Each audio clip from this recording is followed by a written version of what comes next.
Maintenant que nous nous dirigeons vers la fin de cette formation, j'ai jugé qu'il sera important pour moi de partager avec vous 5 clés qui sont simples mais pas simplistes, devant vous permettre de pouvoir avancer malgré les difficultés.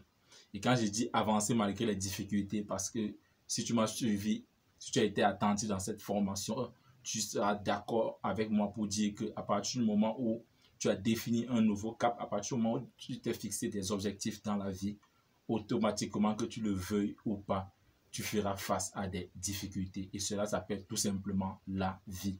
Donc c'est pourquoi je vais partager avec toi dans cette vidéo 5 clés simples qui pourront te permettre de pouvoir faire face à ces difficultés-là. Parce que qu'est-ce qui fait finalement la différence entre ceux qui vont jusqu'au bout et ceux qui abandonnent? C'est tout simplement cette capacité à pouvoir avancer malgré les difficultés, à pouvoir persévérer jusqu'à y arriver sans toutefois abandonner en cours de chemin. Comme Michael Jordan nous disait, n'abandonne jamais. Car si tu abandonnes une seule fois, cela peut devenir une habitude. Alors n'abandonne jamais. Alors, quelles sont ces différentes clés? La première clé que je vais partager avec toi ici pour pouvoir avancer malgré les difficultés, malgré les challenges, c'est de toujours te rappeler pourquoi est-ce que tu avais commencé. Oui, mon frère, ma soeur, parce que des fois, quand nous lançons dans une nouvelle activité, avec l'enthousiasme, nous sommes boostés, nous sommes motivés, nous sommes confiants, nous poussons le bouchon, nous menons des actions, nous prenons des actions. Mais à un moment donné, quand les premières difficultés arrivent, beaucoup ont tendance à oublier le pourquoi est-ce qu'ils avaient commencé. Et je pense que la motivation, pour pouvoir puiser cette motivation à pouvoir faire face à cette première difficulté, c'est de penser premièrement à pourquoi est-ce que tu avais commencé. Et comme on l'a vu plus haut, plus ton pourquoi sera énorme, plus tu auras cette motivation à pouvoir avancer malgré les difficultés. Donc rappelle-toi toujours de pourquoi est-ce que tu avais commencé ce que tu es en train de faire aujourd'hui. La deuxième chose, en fait, pour pouvoir également avancer malgré les difficultés, c'est d'associer du plaisir à tout ce que nous faisons. Oui, mon frère, ma soeur, je le rappelle toujours ici que la vie est très courte pour pouvoir la vivre étant triste. C'est pourquoi, quelle que soit l'activité que tu fais, essaie d'associer le plaisir à cette activité-là.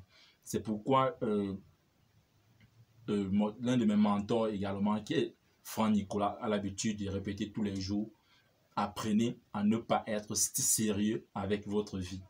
Et cela ne voudrait pas dire tout simplement que non, il ne faut pas être sérieux avec sa vie, mais le fait d'être trop sérieux, le fait de vouloir toujours présenter cette face de quelqu'un de trop sérieux, fait souvent en sorte que nous perdons cette joie-là, que nous perdons ce bonheur-là. Or, notre vie, en fait, mon frère, ma soeur, est très courte pour pouvoir la vivre étant malheureuse. Donc, c'est pourquoi il faut associer du fun à tout ce que nous vivons. Parce que si tu mets le fun dans tout ce que tu fais, si tu as comme l'impression que, comme aujourd'hui, tout ce que je fais aujourd'hui, heureusement pour moi, c'est vrai, il y a encore certaines choses qu'il faut mettre sur pied, mais la majorité de ce que, majorité des activités dans lesquelles je suis lancé aujourd'hui, je le fais avec fun. D'habitude, quand je partais faire mon footing, j'écoutais toujours la musique, mais aujourd'hui, à chaque fois que je pars faire le footing, j'écoute plutôt des livres audio. Cela me réjouit, cela me permet en même temps d'être en train de me former, en même temps je suis en train de m'amuser, en même temps je suis en train de faire du sport. Donc apprenons à faire sorte que notre vie devienne quelque chose où nous sommes constamment dans le bonheur. Donc associe le fun à tout ce que tu fais, mon frère. Et ensuite, comme troisième élément, faites des pauses. Oui, je pense que les pauses également sont hyper importantes justement pour éviter les burn-out. À un moment donné où tu fais face à certaines difficultés, au lieu de forcer, au lieu de chercher plutôt à booster, bien que ça soit important, à un moment donné, la solution, mon frère, c'est de prendre tout simplement une pause. Parce que le corps également, comme ce véhicule, a besoin du repos. Notre esprit également a besoin de se poser pour pouvoir rebondir. Donc, deux fois, apprenez à prendre des pauses. Ça peut être faire un voyage, ça peut être aller se balader. Bref, ça dépend de tout un chacun, mais apprenez à prendre des pauses. Cela est hyper important pour pouvoir rebondir face à des difficultés. Ensuite, comme quatrième clé, célébrer les petites réalisations. Je le dis ici pourquoi? Parce que beaucoup se disent non, c'est quand je vais atteindre l'objectif final que je vais pouvoir célébrer. Et c'est totalement, et c'est très dangereux, et c'est même, cela va vraiment à l'encontre même de tout ce que nous sommes en train de dire là depuis. C'est que c'est le chemin qui est le plus important. Le chemin est plus important que l'objectif lui-même. C'est la personne que nous devenons pendant le processus qui est le plus important que l'objectif lui-même. Sinon, à quoi bon donc de poursuivre un objectif si pendant le processus nous ne nous réjouissons pas, si pendant le processus nous sommes malheureux? Ça veut dire que quand tu vas atteindre cet objectif-là, ça sera un bonheur de peut-être 1 jour, 2, 3 jours, et puis c'est fini. C'est pourquoi il y a beaucoup aujourd'hui qui avaient de très, très grands objectifs. Et que quand ils ont atteint cet objectif-là, ils se sont dit, c'est tout. Et d'une façon ou d'une autre, d'autres se sont suicidés, d'autres sont tombés dans l'alcool, la drogue et tout ceci. Tout simplement parce qu'ils n'ont pas pris le temps de célébrer les petits résultats. Oui, mon frère, ma soeur, c'est tout simplement la personne que tu deviens pendant ce processus-là qui est le plus important. Si pendant le processus, tu ne célébrais pas, à la fin, quand tu obtiens cet objectif-là, ça sera une affaire de quelques jours et puis tu vas te dire, ah, donc c'était tout. Donc, apprenons à célébrer nos petits résultats. Et en célébrant ces petits résultats-là, cela va booster même ton subconscient à pouvoir fournir plus pour atteindre les prochains objectifs. Et c'est que à chaque fois qu'il atteint un petit objectif, on le célèbre. Et enfin, pour sortir, la 5e clé, cette clé qui me passionne beaucoup, c'est être patient.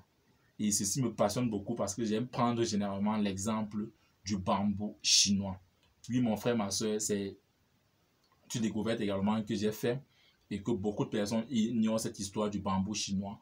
Le bambou chinois, mon frère, ma soeur, passe 5 ans, pendant les 5 premières années, quand on plante un bambou chinois, il reste dans le sol, il ne se voit pas en surface pendant 5 ans. Et dès qu'il se voit en surface, en espace de quelques semaines, il se développe et prend plus de 30 voire 40 mètres de hauteur. Donc c'est pourquoi à chaque fois j'aime partager cet exemple à mes clients en coaching pour leur faire comprendre la nécessité d'être patient. Tu peux être en train de faire ce que tu fais là tous les jours. Peut-être tous les matins tu peux arroser ton bambou chinois et tout le monde passe, on dit mais celui-là qui arrose là tous les matins, on a comme tendance à croire que tu es en train de perdre ton temps. Or, tu as planté un bambou chinois là et que c'est après 5 ans que les gens pourront découvrir ce que tu arroses là tous les jours. Et après ces 5 ans là, juste en 2, 3, 4 semaines, ce bambou va atteindre une hauteur de plus de 30 voire 40, 50 mètres. Et c'est la même image que tu dois avoir dans tes projets, que rester patient, continuer à travailler et que peut-être après 5 ans, justement après 5 ans, pas forcément 5 ans comme le bambou chinois, pour certains ça peut être après 2 ans, tu pourras obtenir un résultat dont certains obtiennent pendant 10 ans, certains obtiennent après 10 ans. Donc soyons patients. Pensez toujours à cette image du bambou chinois qui prend 5 ans pour se développer dans le sol. Et dès qu'il sort en espace, en moins d'1 mois, il a plus de 50 mètres. Donc toi également, prends le temps, sois patient et travaille. Et tu vas te rendre compte que 2 fois, cette réussite fulgurante-là sort du sol une seule fois.